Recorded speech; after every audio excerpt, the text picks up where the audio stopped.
With everything we've been through, that should've kept us close. I could feel a change, but didn't wanna let you go.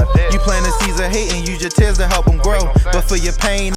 Lamar Jackson made some history in the Ravens' overtime win over the Vikings on Sunday, notching the 12th 100-yard rushing game of his career, moving past Michael Vick for the most such games by a quarterback in NFL history. Lamar accomplished that feat 8 games into his 4th NFL season, while Vick did so in his 7th. Stephen A., the AFC wide open. We've been talking about it all morning.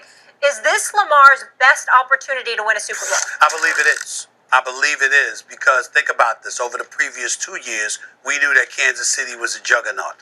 Brady was still in New England, not last season, but the season before that. The Pittsburgh Steelers were a bit more relevant than they are now, even though they're climbing the ladder.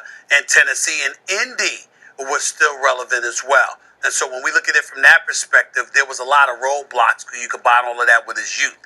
This year, Kansas City suspect. Tennessee because of the absence of Derrick Henry suspect. New England because there's no Tom Brady. Buffalo because of its youth. Pittsburgh because of its aging quarterback. Cincinnati because of its youth. There's question marks all over the AFC. And nobody's questioning the greatness of Lamar Jackson. What do I always say about a quarterback spot, Molly? It's about accuracy. It's about accuracy. And by the way, when it counts. Lamar Jackson has played in 4 playoff games. Okay.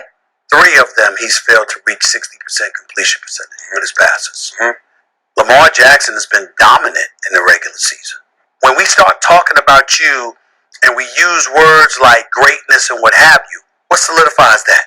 It's what you do when it counts. You know, Mina, I'm not even going to ask you a question. Just go, please. I find the discourse around Lamar Jackson so frustrating sometimes because it's almost like playing whack-a-mole. If it's not one thing or it's another. I'll start with what we just watched, Stephen, talking about the playoffs. It's a fair criticism, but this guy's played 2 full seasons in the NFL. 2 full seasons. When I was not count the first one. Cut him some slack. I mean, your beloved Kyler Murray hasn't even been to the playoffs at this point. It's always, can he play from the pocket? Even though in 2019 he ranked 2nd in QBR from the pocket, he's crushing it this year. Can he lead a comeback? Even though, again, most quarterbacks struggle with comebacks. Finally, that narrative has been shot this season after he's led these incredible comebacks. It's like the goalposts on Lamar Jackson get moved so many damn times they're in the bleachers at this point. So in light of that, that would make this the best year he's had, the best chance he's had in his young career to get to a Super Bowl. And let me tell you what, and let me piggyback that right fast, why it's so important for him this year too now, because those teams that are in front of him, Patrick Mahomes, are out. Lamar's playing for a contract also.